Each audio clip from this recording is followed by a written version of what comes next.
तो देश के पूर्व प्रधान सिंह ने दुनिया को अलविदा कह दिया।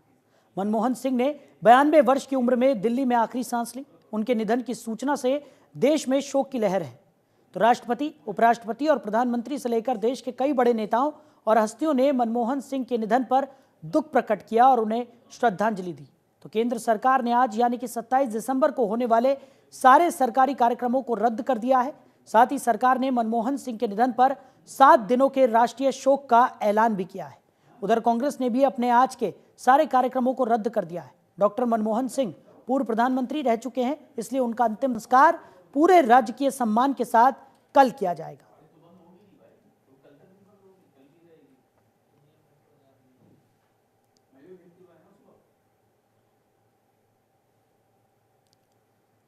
तो राष्ट्र निर्माण के महानायक को श्रद्धांजलि अर्पित करते हुए तमाम राजनेता नजर आ रहे हैं। उनके आवास पर उनके अंतिम दर्शनों के लिए राष्ट्रपति, उपराष्ट्रपति, प्रधानमंत्री, गृह मंत्री समेत तमाम दिग्गज पहुंचे। तो सभी ने डॉक्टर मनमोहन सिंह को नमन किया और उन्हें श्रद्धांजलि अर्पित की। तो डॉक्टर मनमोहन सिंह के निधन से पूरे देश भर में शोक की लहर है। तमाम दिग्गज उनके आवास पर पहुंचकर उनके अंतिम दर्शन कर रहे हैं, उन्हें श्रद्धांजलि अर्पित कर रहे हैं। राष्ट्रपति, उपराष्ट्रपति, प्रधानमंत्री, गृह मंत्री समेत तमाम दिग्गज उनके आवास पर पहुंचे, उनके पार्थिव शरीर के दर्शन किए, श्रद्धा सुमन अर्पित कर उन्हें श्रद्धांजलि दी। तस्वीरें आपको दिखा रहे हैं। डॉक्टर मनमोहन सिंह पंचतत्व में कल विलीन होंगे। उनका कल राजकीय सम्मान के साथ अंतिम संस्कार किया जाएगा। तो आज केंद्र सरकार ने सभी सरकारी कामों को रद्द कर दिया है। तो राष्ट्र निर्माण के महानायक को श्रद्धांजलि अर्पित करते हुए तमाम दिग्गज नेता नजर आ रहे हैं। तो भारत के पूर्व प्रधानमंत्री डॉक्टर मनमोहन सिंह का गुरुवार रात 9:51 पर दिल्ली के एम्स में निधन हो गया। प्रधानमंत्री नरेंद्र मोदी ने पूर्व प्रधानमंत्री डॉक्टर मनमोहन सिंह को भावभीनी श्रद्धांजलि देते हुए उन्हें भारत के सबसे प्रतिष्ठित नेताओं में से एक बताया। तो ये तस्वीरें आपको दिखा रहे हैं। प्रधानमंत्री नरेंद्र मोदी भी डॉक्टर मनमोहन सिंह के आवास पर पहुंचे, उनके अंतिम दर्शन किए, उनके परिवार को ढांढस बंधाया, उनके परिवार से बातचीत की और श्रद्धा सुमन अर्पित कर श्रद्धांजलि देते हुए प्रधानमंत्री नरेंद्र मोदी नजर आए। तो मनमोहन सिंह के घर पर दिग्गजों का जमावड़ा लगा हुआ है। एक एक करके तमाम बड़े राजनीतिक नेतागण पहुंच रहे हैं। ऐसे में हमारे सहयोगी मौके पर मौजूद हैं, आइए आपको दिखाते हैं।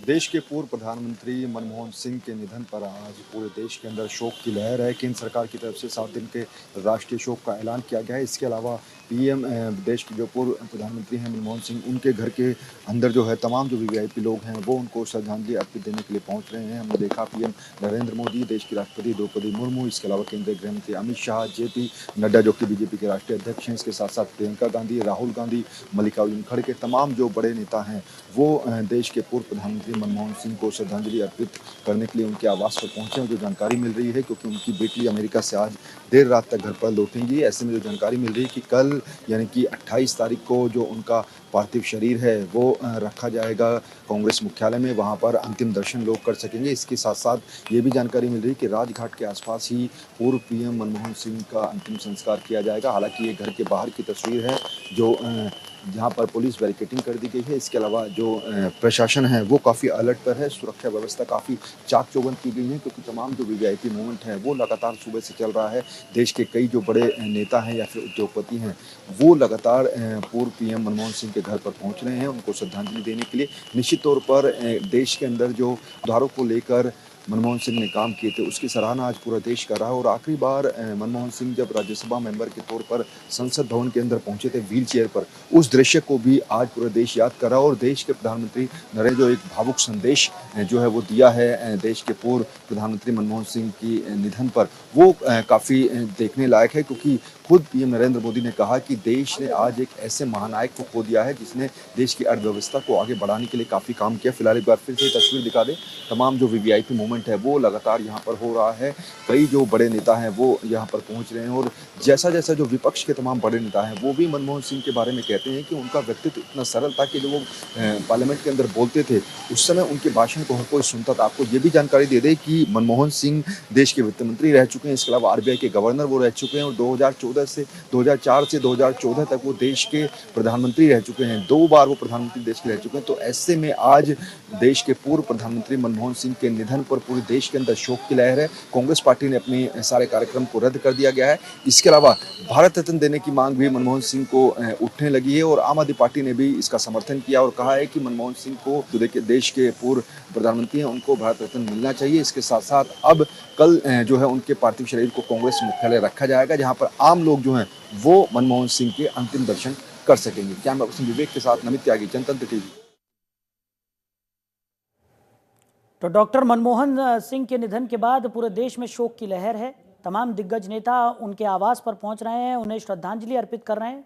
राष्ट्रपति, उपराष्ट्रपति, प्रधानमंत्री, गृह मंत्री समेत तमाम दिग्गजों ने उनके आवास पर पहुंचकर उनके अंतिम दर्शन किए, उन्हें श्रद्धा सुमन अर्पित कर श्रद्धांजलि दी। साथ ही साथ उनके परिवार से भी बातचीत करते हुए तमाम नेतागण नजर आए, उनको ढांढस बधाया और पूरे देश भर में शोक की लहर है। केंद्र सरकार की तरफ से 7 दिन के राजकीय शोक का ऐलान यहाँ पर कर दिया गया है और पूरे सम्मान के साथ, पूरे राजकीय सम्मान के साथ कल उनका अंतिम संस्कार किया जाएगा।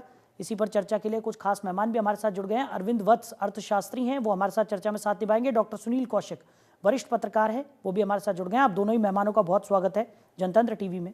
सबसे पहले डॉक्टर कौशिक, एक बहुत बड़ी क्षति पूरे देश के लिए, डॉक्टर मनमोहन सिंह अब इस दुनिया में नहीं रहे। एक ऐसा समय था जब देश आर्थिक संकट से गुजर रहा था और ऐसे समय पर उन्होंने जिम्मेदारी उठाते हुए इस देश को उस आर्थिक संकट से उबारा। तमाम जो नेता हैं वो उन्हें नमन कर रहे हैं, श्रद्धांजलि अर्पित कर रहे हैं। क्या कहेंगे सर आप? निश्चित तौर से बिल्कुल सच है ये जो प्रधानमंत्री मोदी जी ने कहा और तमाम अर्थशास्त्री इस बात को मानते भी हैं कि जब 1991 में जब वो वित्त मंत्री बने उस समय देश की स्थिति क्या थी। निश्चित तौर पर उन्होंने एक ऐसा ब्लूप्रिंट तैयार किया जो चाहे अब हम कहें कि देश की अर्थव्यवस्था 5वें नंबर पर है विश्व स्तर पर, तो इसका श्रेय जाता है तो मनमोहन सिंह को ही जाता है, क्योंकि जो उन्होंने रास्ता दिखाया, जो उन्होंने ब्लूप्रिंट बनाया, अधिकतर सरकारें उसी ब्लूप्रिंट के आधार पर काम करती रही। लेकिन वित्त मंत्री रहते हुए भी तमाम ऐसी आकांक्षा उनको इस देश के काम करने के लिए रही होगी जो अधूरी रह गई। ईश्वर ने उनको प्रधानमंत्री बनने का मौका दिया और प्रधानमंत्री ऐसे दल से बने जिस दल को पूर्ण मोहब्बत नहीं था, लेकिन तमाम परिस्थितियों के बावजूद भी उन्होंने इस देश की जनता के लिए ऐसे काम किए जो देश के लिए मील के पत्थर साबित हुए। चाहे वो सूचना का अधिकार हो जी, कभी सपना नहीं देखा होगा कि सूचना के अधिकार के तहत हम सारी जानकारियां सरकार से भी मांग सकते हैं, अधिकारियों से भी मांग सकते हैं। और निश्चित तौर से देश की जनता ने सूचना के अधिकार के तहत तमाम ऐसे घोटालों का पर्दाफाश किया जो निश्चित तौर से मनमोहन सिंह ने अपेक्षा की होगी इस एक्ट को बनाने के लिए। सबसे महत्वपूर्ण देखेंगे कि रोजगार की गारंटी अधिकतर देशों में नहीं होता, लेकिन उन्होंने ऐसी परिकल्पना की कि हमारा देश का नागरिक जो रोजगार से वंचित है और निचले स्तर पर रह रहा है, उसको रोजगार कैसे मुहैया कराई जाए। तो मनरेगा इस माध्यम से रोजगार की गारंटी मनमोहन सिंह ने दी। निश्चित तौर से ये भी देश के लिए मील की पत्थर साबित हुई। और सबसे महत्वपूर्ण आप देखेंगे कि शिक्षा का अधिकार भी ऐसा जहां निश्चित तौर से पूरे देश में लागू हुआ कि 14 वर्ष से नीचे के जो भी बच्चे हैं उनको शिक्षा के अधिकार के तहत सरकार शिक्षा मुहैया कराएगी। अमेरिका में न्यूक्लियर डील के समय आपने देखा, हम सब लोगों ने देखा उस समय कि सरकार गिर सकती थी। ऐसी परिस्थिति में उस समय देश का माहौल था कि निश्चित तौर से उस डील के साथ तमाम देश के राजनीतिक संगठन जो कांग्रेस की सरकार को सहयोग कर रहे थे वो तैयार नहीं थे। उस परिस्थिति में भी मनमोहन सिंह ने बड़ा ईमानदारी से सारे राजनीतिक दलों से बात करके उस समस्या का समाधान भी किया, न्यूक्लियर डील भी हुई और सरकार पर आंच भी नहीं आई। तो ऐसे तमाम स्थितियां मौजूद हैं और उन्होंने देखा कि संसद सत्र के दौरान उन्होंने एक बात कही थी जो निश्चित तौर से उस समय चर्चा का विषय बना हुआ था कि हजारों जवाबों से अच्छी है मेरी एक खामोशी। तमाम विपक्ष ने उस समय आरोप लगाए कि मनमोहन सिंह के मन में, दिल में कुछ ऐसी बातें हैं जो कहना तो चाहते हैं, लेकिन सोनिया गांधी 10 जनपद के दबाव में कह नहीं पा रहे हैं। निश्चित तौर से ये सही बात भी रही होगी, लेकिन इन सब चीज से अलग हटके उन्होंने संसद में ये बिल्कुल स्पष्टता के साथ कही कि मेरा मॉर्निंग काफी है, मैं बहुत सारी बातें कहने की स्थिति में नहीं हूं, और निश्चित तौर से 10 साल का काल पूरा किया। 2013 में हमने देखा कि अन्ना के आंदोलन के बाद तमाम उनके मंत्री घोटालों के आरोपों में घिरे हुए थे, तमाम मंत्रियों के खिलाफ FIR हुई, तमाम मंत्री जेल में गए। ऐसी परिस्थिति में प्रधानमंत्री की कुर्सी पर पूरा कार्यकाल बनाए रखना निश्चित तौर से समय की चुनौती थी। तो ये कह भी सकते हैं कि मनमोहन सिंह के बारे में जो लोग कहते हैं, पत्रकार जो लोग कहते हैं कि न वो हंसते नजर आते थे, न वो रोते नजर आते थे, चेहरा हमेशा उनका एक जैसा ही दिखता था कि हर परिस्थिति में जैसा दिखना चाहिए था। और आप देखेंगे कि ये देश के प्रधानमंत्री पूरे में देश जब से आजाद हुआ है तब तक के ये मैं बात कर रहा हूँ कि 2014 में अंतिम समय में जब प्रेस कॉन्फ्रेंस मनमोहन सिंह ने की तो पहला देश का प्रधानमंत्री थे मनमोहन सिंह जी, जो 100 पत्रकारों की उपस्थिति में लगभग 70 के आसपास सवालों के जवाब मनमोहन सिंह ने बड़ा बखूबी दिए। मुझे लगता है कि देश के इतिहास में अभी तक ऐसा नहीं हुआ कि 100 से ज्यादा पत्रकारों का सामना किसी प्रधानमंत्री ने किया हो और इतने बड़े सवालों के जवाब किसी प्रधानमंत्री ने दिए हों। तो निश्चित तौर से कह सकते हैं कि उनकी जो योगदान देश में रहा है बिल्कुल मील का पत्थर तो था ही था, लेकिन हमारे दिलों में भी रहेंगे और निश्चित तौर से उनको देश के योगदान के लिए हमेशा उनको याद किया जाएगा। ठीक, अरविंद वत्स जी भी हमारे साथ है, अर्थशास्त्री हैं। अरविंद जी, आज हम बात कर रहे हैं एक ऐसी शख्सियत की जिन्होंने अर्थशास्त्र की दुनिया में एक ऐसा मुकाम हासिल किया और एक मील का पत्थर उन्हें कहा जा सकता है अर्थशास्त्र की अगर ज़बान में हम बात करें, और कई अर्थशास्त्री उन्हें अपना प्रेरणा स्रोत मानते हैं। आप खुद एक अर्थशास्त्री हैं, उनके कार्यकाल को, उनके पूरे जीवन को अगर एक अर्थशास्त्री के तौर पर आप देखें तो कैसा महसूस कर रहे हैं आप और क्या कहेंगे? मैं स्टार्ट करूंगा ये कह के कि वो एक ऐसे सक्सेसफुल अर्थशास्त्री थे जो प्रेरणा स्रोत खाली भारत के लिए नहीं, विश्व के किसी भी देश के लिए हो सकते थे। उन्होंने समय समय पे जो अपनी काबिलियत दिखाई वो अद्वितीय थी। भले वो गवर्नर रहे हो रिजर्व बैंक ऑफ इंडिया के, उसके बाद वो इकोनॉमिस्ट की तरह उन्होंने फाइनेंस मिनिस्टर को ज्वाइन करा जब भारत बहुत दयनीय स्थिति में था। मैं ये भी मानता हूं कि उस समय उनका जो लीडर था, the prime minister mister PV Narasimha Rao, वो बहुत काबिल लीडर थे। उन्होंने खुली छूट दी और उसके बाद उन्होंने जो रिव्यू करे वो, अभी आपने एक शब्द यूज करा मील का पत्थर, वो मील के पत्थर के साथ साथ बेस भी बने भारत की प्रगति के लिए। तो लीडर अच्छा हो और आपको खुली छूट मिले और आप सबको साथ सकें तो क्या रिजल्ट्स आ सकते हैं वो आपने देखा 91 से 96 के बीच में। जी। तो भारत ने प्रगति की राह पकड़ी, एक सही दिशा दी गई। ये अनफॉर्चुनेट होगा आज के दिन में कहना कि पहले जो हमारी इकोनॉमिक पॉलिसीज थी वो शायद एक देश को बहुत प्रगति पे ले जाने वाली नहीं थी, मिक्स्ड इकोनॉमी टाइप की थी, जिसको काफी हद तक उन्होंने अपने आप रिफॉर्म के लिए कहा, जिसमें सहयोग उन्होंने सबका लिया। सर्वदलीय सहयोग से उन्होंने जो खाका तैयार करा वो खाके ने कमाल करा, भारत की प्रगति की राह बने और आज हम उसका फायदा देख रहे हैं।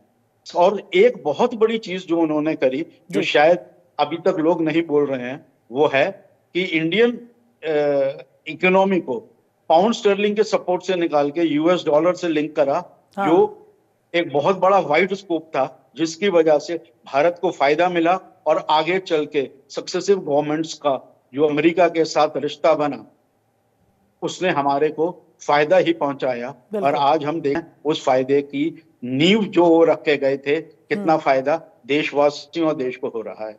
अरविंद जी, ब्रेक पर जाने से पहले मनमोहन सिंह जी के जो उनका कार्यकाल था, जिस तरीके से उन्होंने अपनी रणनीतियां बनाई, उसको लेकर हमने चर्चा की, लेकिन कहा जाता है कि जो फलदार वृक्ष होता है वो हमेशा झुका रहता है, और बेहद ही सरल स्वभाव के, बेहद ही सरल व्यक्तित्व वाले मनमोहन सिंह की ऐसा मुझे नहीं लगता कि कोई ऐसा शख्स होगा जो उनकी अब आलोचना करता हुआ नजर आएगा।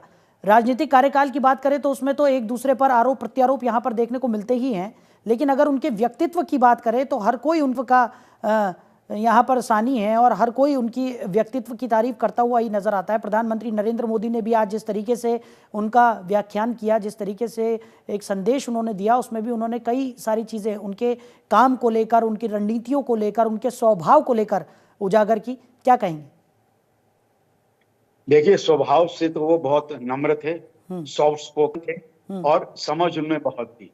ये तो कोई दो राय नहीं है, ऐसा कोई व्यक्ति हो ही नहीं सकता जो इस पे कटाक्ष करे। बिल्कुल। अब उनके राजनीतिक जीवन को दो तरीके से देखा जाएगा, एक जब वो वित्त मंत्री थे और दूसरा जब प्रधानमंत्री थे। जी। मैंने अभी थोड़ी देर पहले भी बोला था, जब टीम का लीडर बहुत स्ट्रांग होता है बिल्कुल तो रिजल्ट्स अद्वितीय होते हैं। हाँ। और उनके as a economist, as a finance minister results बहुत जबरदस्त थे, जी। जिसकी बुनियाद पे आज देश यहाँ तक पहुंचा है। जो भी करा, लेकिन बुनियाद, नींव वही रखे गए। तो ये एक मानने वाली बात है, और ये सबसे बड़ा ट्रिब्यूट होगा डॉक्टर मनमोहन सिंह जी को उनके जाने के बाद। ठीक। दूसरा, जब उनका लीडर बदला, जो उनका कैप्टन बदला, उसके बाद वो प्रधानमंत्री बने, उस समय पहला 5 साल तो शायद लगभग ठीक निकले, लेकिन उसके बाद कुछ कुछ दिखने लगा। इसमें मैं उनकी स्वयं की ये मान के चलूंगा कि जो टीम उनके साथ थी और जिसकी कैप्टनशिप जिसके पास थी, उनका असर भी रहा होगा। I am not sure, I do not want to comment at this stage, लेकिन सच्चाई यही है। उनके काम बहुत अच्छे थे, उन्होंने सफाई से काम करे, लेकिन कई बार क्या होता है, आप सच्चे हैं लेकिन सच्चाई आपके चारों तरफ नहीं है, तो और दाग आते ही आते हैं, और ऐसा हुआ भी। ठीक है। कौशिक साहब हमारे साथ है, वरिष्ठ पत्रकार हैं और काफ़ी लंबे समय से पत्रकारिता का अनुभव है। कौशिक साहब, जिस तरीके से हम पहले भी चर्चा कर रहे थे, काफ़ी उतार चढ़ाव भरा उनका ये पूरा करियर रहा। जिस तरीके से हमने देखा कि आलोचनाओं का भी सामना करना पड़ा, लेकिन तमाम आलोचनाओं के बाद भी जिस दृढ़ निश्चय के साथ उन्होंने अपनी रणनीति पर काम किया, जिस दृढ़ निश्चय के साथ अपनी रणनीति पर फोकस करते हुए वो नजर आए, उसी का परिणाम है कि आज एक बेहतरीन अर्थशास्त्री और एक बेहतरीन राजनेता के तौर पर हम उन्हें देखते हैं। जल्दी से, क्योंकि समय हमारे पास कम है, जल्दी से कुछ शब्द क्या कहेंगे? देखो, दो चीजें मैं मानता हूं कि उनकी अधूरी रह गई, वो नहीं कर पाए। एक, किसानों के लिए उन्होंने आयोग बनाया, हाँ, और एक रिपोर्ट आई, उसको वो लागू नहीं कर पाए। उसके तमाम राजनीतिक कारण थे। एक, देश के मुसलमानों के लिए उन्होंने आयोग बनाया और उसकी आयोग की रिपोर्ट उनकी टेबल पर रखी गई, उसको वो छू नहीं पाए, उस पर वो काम नहीं कर पाए। दो चीजें थी। मुलाकात के समय ये दर्द भी झलकता था जब मुलाकात होती थी कि निश्चित तौर से दो एक ऐसी चीजें जहां उनका मन और दिल करता था कि इसके लिए भी मैं कुछ करूं जी। और निश्चित तौर से आयोग की रिपोर्ट आने के बाद सारा कुछ दूध का दूध पानी का पानी देश के समक्ष आ गया था। एक बड़ी कार्रवाई उस पर होनी थी, एक बड़ा ब्लूप्रिंट तैयार होना था उस पर, जिसपे मनमोहन सिंह चाहते थे, लेकिन तमाम राजनीतिक कारणों की वजह से वो चीजें नहीं हो पाई, जिसके लिए आज भी वो दो ऐसे मुद्दे इस देश में हैं जो चर्चा का विषय भी बन, हाँ, और समस्या कितनी विकराल उसके लिए हो चुकी है कि सरकार करना भी चाहती है तो कर नहीं पाती। ठीक है सर, चलिए, आप दोनों ही मेहमानों ने अपना कीमती समय हमारे साथ साझा किया और इस चर्चा में साथ निभाया, इसके लिए आप दोनों का ही बहुत शुक्रिया। तो एक बेहद ही सरल स्वभाव के व्यक्तित्व और एक बेहतरीन अर्थशास्त्री को इस देश ने खो दिया है। पूरे देश में शोक की लहर है, सभी उन्हें नमन कर रहे हैं। डॉक्टर मनमोहन सिंह को सभी राजनेता उनके आवास पर पहुंचकर श्रद्धांजलि अर्पित कर रहे हैं और पूरे देश आज उन्हें याद करके श्रद्धांजलि देता हुआ नजर आ रहा है। तो फिलहाल हमारी इस खास पेशकश में इतना ही। बने रहिए और देखते रहिए जनतंत्र टीवी। नमस्कार।